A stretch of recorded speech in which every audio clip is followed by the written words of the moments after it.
إن الحمد لله والصلاة والسلام على رسول الله أما بعد فأعوذ بالله من الشيطان الرجيم بسم الله الرحمن الرحيم فاسألوا أهل الذكر إن كنتم لا تعلمون صدق الله العظيم الحمد لله আজকে যে টপিকসের উপর কথা হবে আমাদের জীবন ঘনিষ্ঠ সামনে আসন্ন ঈদুল আজহা কুরবানি সংক্রান্ত অতি জরুরি কিছু বিষয় নিয়ে আপনাদের সামনে কথা বলছি। আমরা সবাই এই বিষয়টা জানা থাকা অবশ্যই জরুরি। সর্বপ্রথম যে আয়াতে কারিমা তেলাওয়াত করলাম, এই আয়াতের অর্থ হচ্ছে তোমরা না জানলে তাহলে যারা জানে তাদের কাছে জিজ্ঞাসা করে নাও। সেই হিসাবে আমাদের মাসাইলগুলো অবশ্যই জানা এবং না জানা থাকলে অন্যের কাছে জিজ্ঞাসা করা এবং জিজ্ঞেস করে জেনে নেওয়া এটা আমাদের জন্য জরুরি।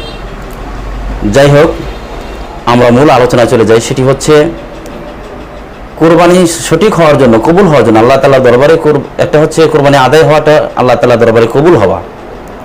কোরবানি যে কোনোভাবে যদি সঠিকভাবে দেওয়া হয় তাহলে কোরবানি আদায় হয়ে যায়, কিন্তু কবুল হওয়া আল্লাহ তাআলার দরবারে কবুল হওয়ার জন্য দুইটি শর্ত। একটি হচ্ছে আমাদের নিয়তকে বিশুদ্ধ করতে হবে, সেটি হচ্ছে একমাত্র আল্লাহ তাআলার খুশি এবং সন্তুষ্টির জন্যই আমাদের কোরবানি হতে হবে। দুই নাম্বার হচ্ছে হালাল অর্থের মাধ্যমে, উপার্জনের মাধ্যমে আমাদেরকে কোরবানি করতে হবে। যদি আমাদের অর্থের মধ্যে কোনো ধরনের ভেজাল থাকে, হালাল না থাকে, তাহলে ওই ধরনের কোরবানি আল্লাহ তাআলার দরবারে কবুল হবে না। এটা আমাদের প্রথম জেনে নেওয়া দরকার। দ্বিতীয় পর্যায়ে আলোচনা করব কোরবানি চার প্রকার মানুষের উপরে কোরবানি দেওয়া ওয়াজিব। চার প্রকারের মানুষের উপরে কোরবানি দেওয়া ওয়াজিব। আমরা সেই চার প্রকারের মধ্যে পড়ি কিনা এটা আমাদের জানা থাকা দরকার। এক নম্বর হচ্ছে যার উপরে জাকাত ফরজ এবং সাদকায়ে ফিতর ওয়াজিব, তাদেরকে জাকাত আপনার কোরবানি দিতে হবে। আর কোরবানি কখন থেকে ওয়াজিব বা কয়দিন কোরবানি দিতে হবে বা দিতে পারবে, এই বিষয়টি নিয়ে ইনশাআল্লাহ বিস্তারিত পরবর্তীতে আলোচনা করব। তাহলে চার ধরনের মানুষের উপরে কোরবানি দেওয়া ওয়াজিব। একটা হচ্ছে যার উপরে জাকাত ফরজ বা সাদকাতুল ফিতর ফরজ ওয়াজিব। দুই নম্বর হচ্ছে মান্যতকারীর জন্য কোরবানি দেওয়া ওয়াজিব। যে ব্যক্তি মান্যত করেছে সেই মান্যতকারী ব্যক্তি অবশ্যই তাকে কোরবানি দিতে হবে। আমরা অনেকে মান্যত করে থাকি যে এই গোটা যদি বেঁচে যায়, অসুস্থ হয়ে গেছে, বেঁচে গেলে যদি আল্লাহ পাক বাঁচিয়ে রাখেন তাহলে আগামী বছর কোরবানি দেবো, তাহলে ওই কোরবানি অবশ্যই তাকে দিতে হবে। তিন নম্বর হচ্ছে ওসিয়াতকৃত, অর্থাৎ যদি কেউ ওসিয়াত করে তাহলে সেই ওসিয়াতকৃত কোরবানি দেওয়া অবশ্যই ওয়াজিব। চার নম্বর হচ্ছে গরিব লোক যদি কেউ কোরবানির গরু বা পশু ক্রয় করে তাহলে তাকে অবশ্যই কোরবানি দিতে হবে, কোরবানি ওয়াজিব হয়ে যায়। সে নিজে যেরকম নামাজ নফল হিসেবেই থাকে, কিন্তু কেউ যদি শুরু করে তাহলে তার জন্য ওয়াজিব হয়ে যায়। ঠিক এরকমই তাহলে আমরা জানতে পারলাম কোরবানি চার ধরনের লোকের উপরে ওয়াজিব হয়। এরপরে আমরা জানবো 5 কারণে কোরবানি মাকরুহ হয়। কোন কোন কারণে কোরবানি নষ্ট হয়ে যায় এটা আমরা ইনশাআল্লাহ পরবর্তীতে আলোচনা জানবো। এখন আমরা জানবো 5 কারণে কোরবানি মাকরুহ হয়ে যায়, যেটা পরিপূর্ণ সওয়াব পাওয়া যায় না। এক নাম্বার হচ্ছে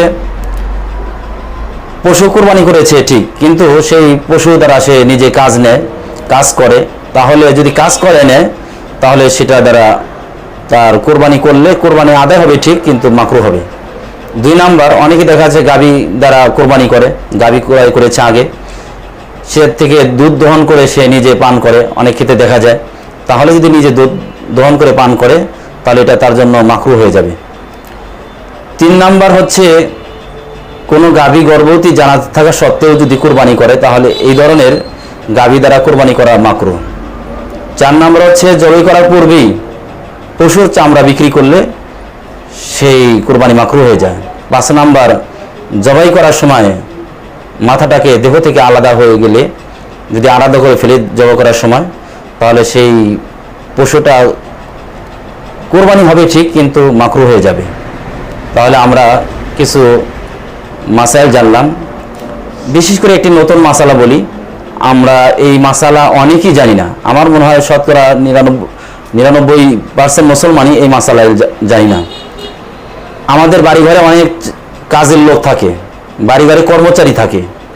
এই কর্মচারী যদি খাবারটা বেতনভুক্ত হয়, আমরা অনেক সময় দেখে থাকি যে এরকমভাবে একজন কর্মচারী রেখেছি বা কাজের লোক রেখেছি, যে খাবারটা তার মায়নার মধ্যে, বেতনের মধ্যে অন্তর্ভুক্ত করে দেওয়া হয়, যে খাবার 5,000 বা 3,000 টাকা ধরা হয়, সাথে বেতন দেওয়া হয়, অর্থাৎ খাবারটাকে যদি বেতনে অন্তর্ভুক্ত করা হয়, আর সেই ক্ষেত্রে যে কুরবানির মাংস যদি তাকে খাওয়ানো হয়, তাহলে এই বেতনের অন্তর্ভুক্ত এই কুরবানির মাংসটা হয়ে গেল।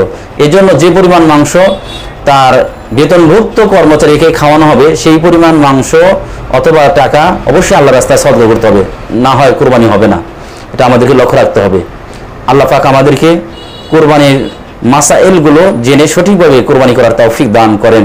কারণ কুরবানির পশুর যে রক্ত রয়েছে, মাংস রয়েছে, এটা আল্লাহ পাকের দরবারে পৌঁছে না, আল্লাহ পাকের দরবারে পৌঁছে হলো নিয়ত। আল্লাহ পাক কোরআনুল কারীমে বলেছেন, লা ইয়ানাল্লাহু লুহুমা ওয়ালা দিমাহুয়া ওয়ালাকিন ইয়ানালুহু তাকওয়া মিনকুম। সেক্ষেত্রে আল্লাহ পাক আমাদেরকে ইখলাসের সাথে প্রত্যেকটা কাজ, এবং বিশেষ করে সামনের কুরবানিগুলো ইখলাসের সাথে, তাসফিয়া নিয়তের সাথে, হালাল মালের মাধ্যমে করার তৌফিক দান করেন। আমিন। আখির দাওয়ানা আলহামদুলিল্লাহি রাব্বিল আলামিন। আসসালামু আলাইকুম ওয়া রাহমাতুল্লাহি ওয়া বারাকাতুহু।